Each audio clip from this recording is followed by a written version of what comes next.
Welcome to the Woman's Connection. I'm Barrie Switzen, your moderator. The Woman's Connection is a program about events shaping women's lives and helping one gain authentic power on a personal or professional level. So won't you stay tuned? We wish to thank Mother Earth for this sacred time and space, and may this healing be for the greatest good. And Barrie, I'm going to ask you now to close your eyes. Have your tongue resting comfortably in your mouth. And I'll bring my hands up near your head.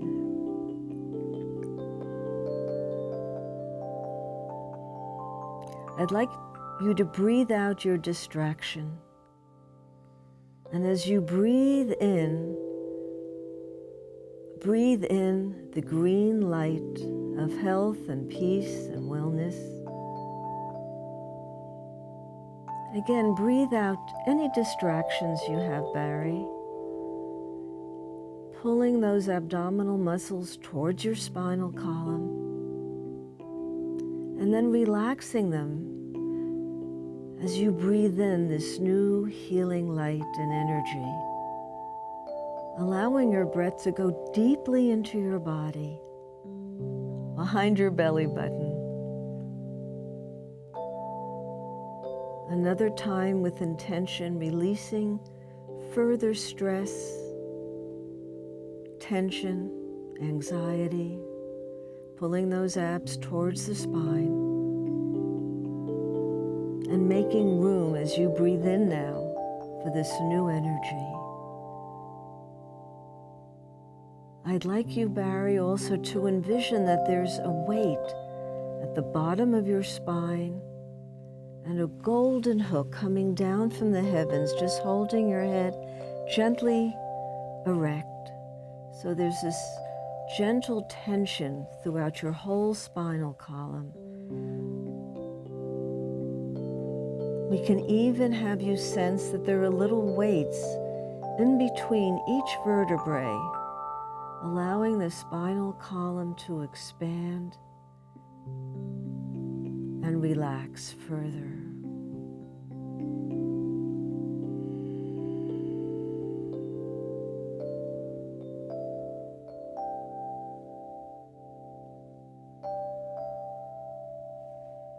So we're incorporating now the Reiki symbols. Since I'm a Reiki master and I love to use those symbols to help intensify this energy work with you. I'm going to ask you if you can feel the energy or the heat from my hands on your face. Good, dear. So this is healing energy. And when I do energy work, I use your chakras, which we'll talk about, to allow this light to go into your body. I channel in. Right now, I'm using your sixth chakra, or your third eye, to allow this energy to come in to the top of your body, actually through your pineal gland, to help you with insight, your own intuitive gifts.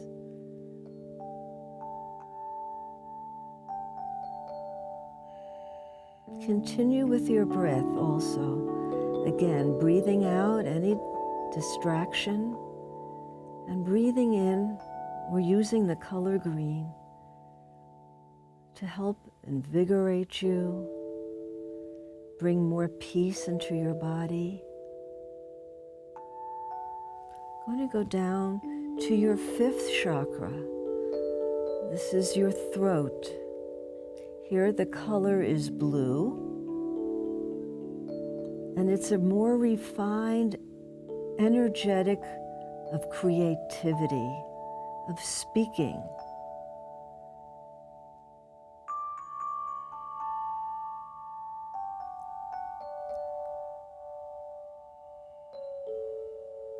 And of course, it's important for you, since you're speaking as the interviewer and the producer of this show, to allow your voice to go forward with intention and power.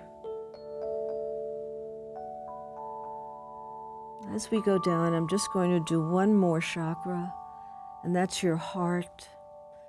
The color here is green. Self-love and healing, peace. And you do such good work for all of us with this show that you've been doing for so many decades. So I really want to pump up your heart space and allow you to feel love for yourself. Indeed, self-care is so important for women, and we often don't do enough of that for ourselves.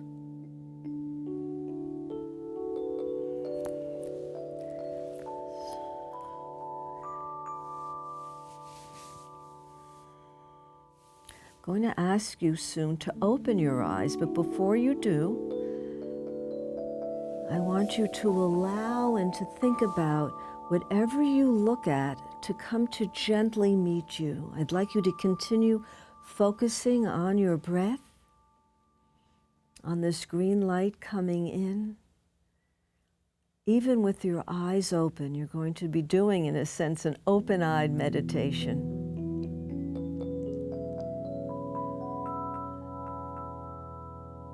So now gently open your eyes, and whatever your gaze looks upon, allow that image to come to you. Stay focused and interior with your being.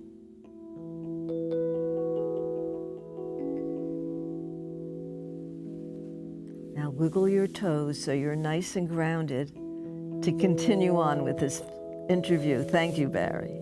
Thank you. Wow.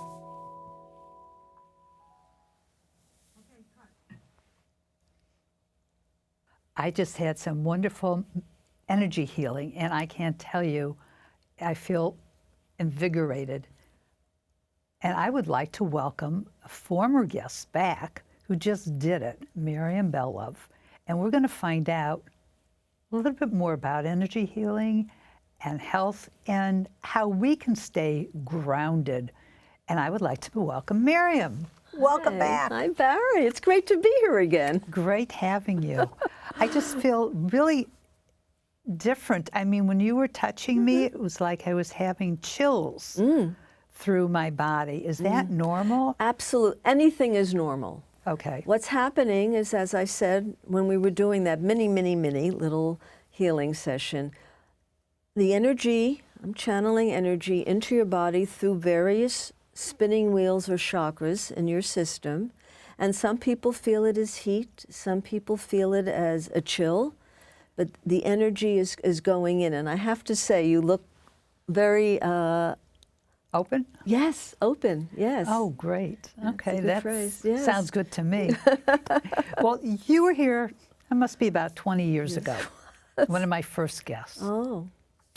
And you've evolved quite a bit, and the world of energy healing and holistic healing has also changed. What has changed dramatically as far as what you can see? That's a great question, because I think in the past 2 decades, what we've seen is 20 years ago, a lot of this work was considered alternative or sort of edgy. But now we're seeing that it's really complementary.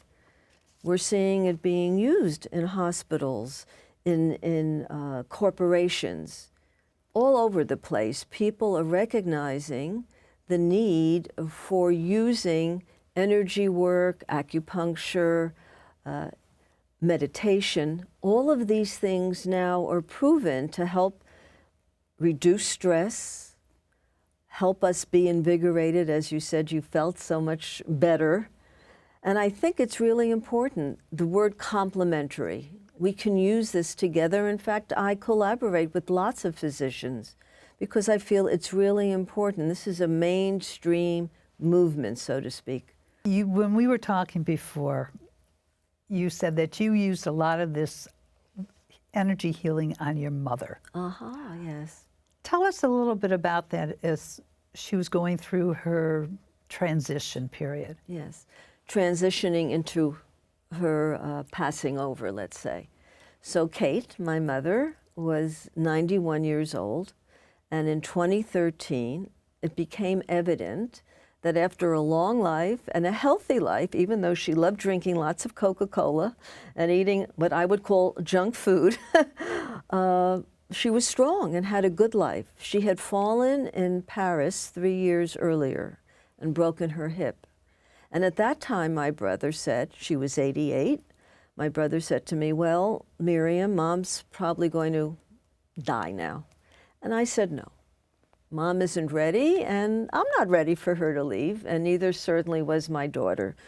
We were all very close, that maternal matriarchal line.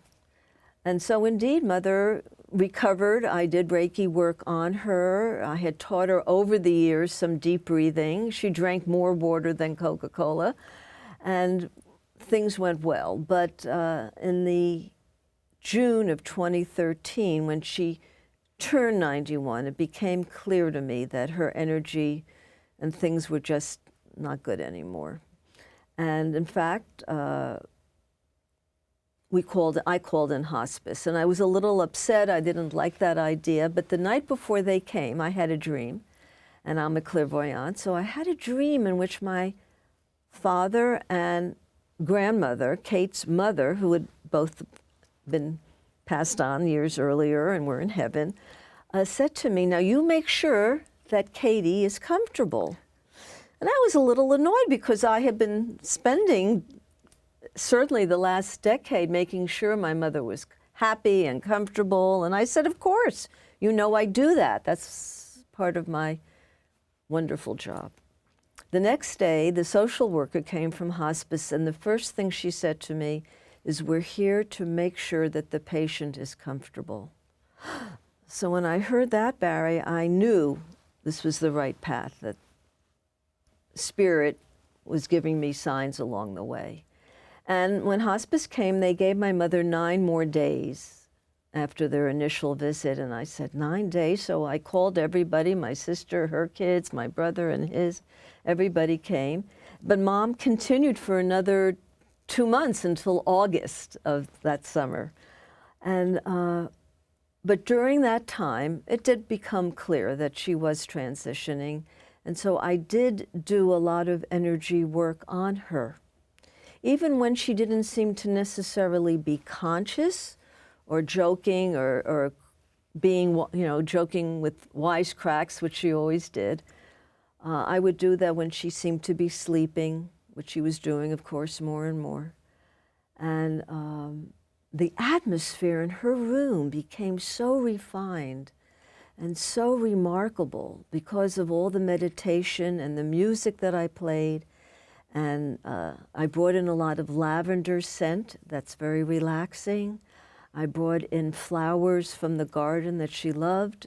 And this energy work, I really believe, as I touched various parts of her body, really helped her to relax and in the end have a very beautiful, beautiful transition into her death. Now, you were saying something, teaching her to deep breathe. Mm-hmm. How do you deep breathe versus the regular deep breathing? Well, good question. And I asked you to do that a bit when we were doing the mini session earlier. Right. Because usually, and it's true, we breathe in a sense shallow. We take a shallow breath in through our nostrils and it ends up around the chest area. But to really get the most bang for our buck, so to speak, with our breath, is we want to breathe deeply down into the body. I like to call it the 4 Bs, putting the breath behind the belly button. So we really envision in our mind's eye the breath going down to behind the belly button, and actually the stomach sort of getting big like a balloon or Buddha belly. And then when we breathe out, to really pulling those abs in towards the spine, pushing out the breath, and with our breath, breathing out our tension, our distractions, our anxieties, and then breathing in again, that fullness. We also used color when we were working earlier together, because color can be such an empowering aspect to this kind of work. You were featured in Women Living Consciously. Yes. Tell us about that. This was a great experience for me, and I was really grateful to be able to do it. And the book became a #1 bestseller on Amazon the day of its launch, which was like, wow, I'm a best-selling author now, which is really true. So I was asked by the people who were putting together this anthology for women to write something, and I decided to write about my initial need, really a compelling passion to find my purpose. After I had gone to Brown Graduate School and gotten my dual degrees and everything else, I really felt that I needed to go out and learn more about healing, stress management, and how different cultures cope with this. Coming, though, from a scientific background, my father is a very famous scientist in New Jersey, bacteriologist. I wanted, though, to learn more. So I did. I traveled to England, to Morocco, to Egypt, to Israel, and then to India several times to learn more skills about learning how to meditate and how to heal people. So this chapter, called The Phoenix, is about that, and also my relationship with my maternal grandmother, Shirley. What was the one specific thing that you learned that has carried you forward? Oh, that's a great question, Barrie. That you have to be true to yourself. I sort of left everything I knew and people and relationships, compelled to continue on to study. And I also learned that all of us really have these same aspirations of wanting to do our best and be our best. And I was really grateful, too, that I was able to distill these wisdoms, ancient, some of them scientific, modern discoveries, into a simple regime that people can use now in the 21st century. For example? For example, my breakthrough breathing, which is really important. The sense that we have all these different energy centers in our bodies. This comes from the East, but we're recognizing, too, that very much so Western esoteric traditions refer to these centers, which relate to various organs and glands in our bodies, physical glands and organs and hormones, to help us relax. Besides breathing, what can somebody do to maintain good health? I mean, right. Well, we have to exercise. Each of us are in a different place in our lives. It depends how extreme and strenuous you want your exercise to be. It could be playing extreme tennis, swimming, walking, but you've got to do something. At least I feel 5 times a day, at least a half an hour. You got to get those endorphins going. So that's physical. You have to drink a lot of water. You want to eat organically, or real low on the food chain, which is something we talked about 20 years ago. And also, as I said, I really feel it is crucial for us to have some kind of meditative practice, some kind of mindfulness that we can learn how to control our thoughts so that we don't always sort of snap on and feel stress continuously. So we also need to take a fast from bad news, from all the global bad news, from all this climate change that we see going on. We need to take action to help balance that. But also, we don't have to watch TV 24/7. People have to watch your show, but not all this bad news that we hear all the time, streaming. What is the difference between intuitive and gut and clairvoyance? Okay, well, they're all the same. I mean, in a sense they can be. And we have to believe that. And I believe that people, all of us have these gifts, certainly our gut reactions, that's, we all feel that. The stomach tightens, we feel uptight, the cortisone gets going around, it's not good. But intuition and clairvoyance are things that a lot of us have, and sometimes we don't trust that. And we have to learn more and more to trust that. And we can do that through meditation, which I would love to share with your viewers too. I have on my website lots of tools that people can use. And they can go to my website, that's wellnessagenda.com, where there are tools to learn how to relax your body, concentrate your mind, rejuvenate your spirit, lots of tips and information. Because I have also learned over the years, I've clarified my mission, Barrie, since I was on here 20 years ago. And that is to really bring more health, peace, and success into people's lives. That's really what I feel I'm here to do. Do you find that the corporations are changing their attitude towards holistic work? Absolutely. I'm so glad you asked that, because we're seeing, as we've seen over the past 20 years, that corporations are realizing when they have wellness days for their staff and employees, it helps the employees and it also helps the company, because people who are happier produce more creative and innovative things for that company. They also take less sick days. So indeed, I have done corporate work. I've worked, in fact, at the ambassadorial level at the United Nations, which has been quite a remarkable experience to see people from all over the globe learning how to meditate and wanting to bring more peace into their lives as they're trying to bring more peace around the planet. When I meditate, my head just goes off. Okay. How do you stop the monkeys? You're right. Bad thoughts or just thinking like monkeys swinging from a branch to branch. It's a wonderful image the Chinese came up with several thousands of years ago. So we can learn to control the thought once we have relaxed the body using our breath. We can then concentrate with our breath on a word or an image. Inhale, concentrate. Exhalation, we release that concentration and allow the thoughts to go streaming around. But on the inhalation, on a chosen word, prayer, image, tree, we concentrate with the inhalation. And again, this is something that we need to practice, because the nature of the mind is to keep busy, as the nature of the heart is to beat, so the nature of the mind is to think. And we want to learn, start to take baby steps to learn to control our thoughts and to become detached from our thoughts and our feelings. And we can do that, but we have to practice. I guess practice makes perfect. It sure does. It's like practicing the piano. Your mom always said, you need that half an hour. So you need at least a few minutes a day, because we're not taught this.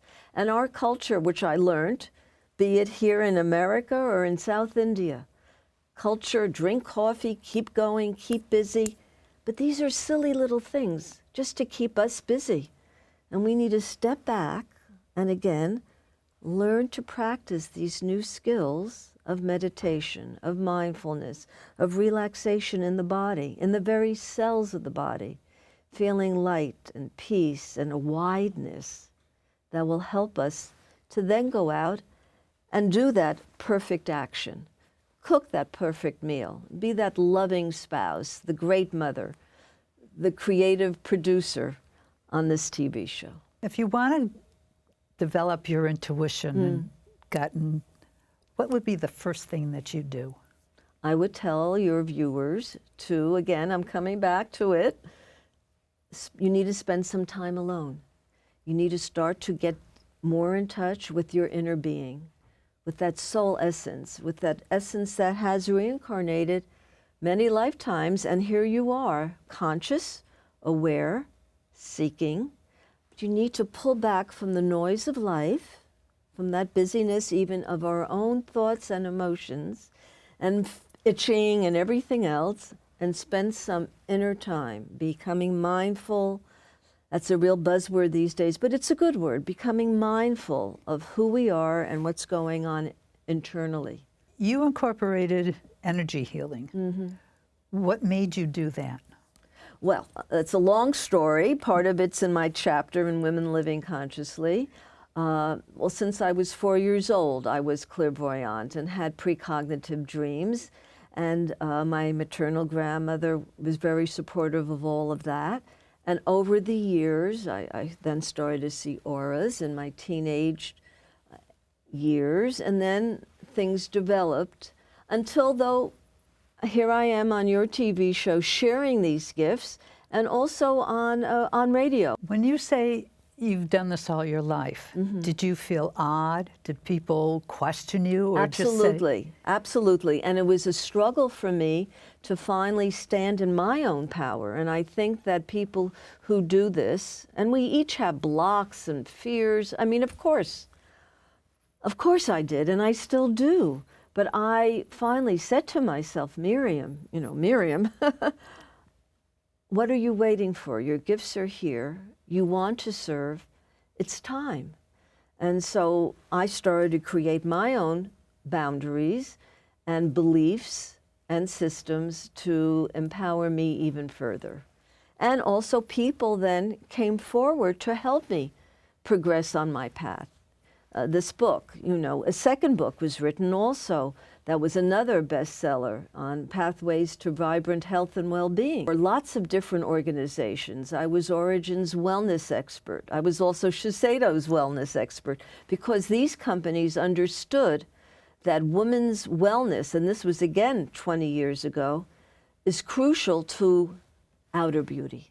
And so we were able to collaborate and do this kind of work, which I'm still doing actually with Estee Lauder. Miriam, in the closing moments of the show, what would you like to leave the audience with? Oh, well, okay. Well, after being a pioneer really in the mind, body, spirit field for over 35 years, what I want to say to people, and especially to the women that you serve, and that I serve too, that it is crucial for us to use and to know how to meditate for our own self-care. We need to know how to relax the body, concentrate the mind, and then rejuvenate our spirits. And we really need to do this every day, a little bit, to help us be the best woman we can be, the best person we can be, and to do our best things in the world, which really Mother Earth needs us now to do our best and be our best. Miriam, thank you so much for joining me. It's You're been welcome. wonderful having you back. You're welcome. And I hope you've learned something about Reiki healing, energy healing, and staying healthy. Look forward to hearing from you. Please write us here at the Women's Connection. Bye now.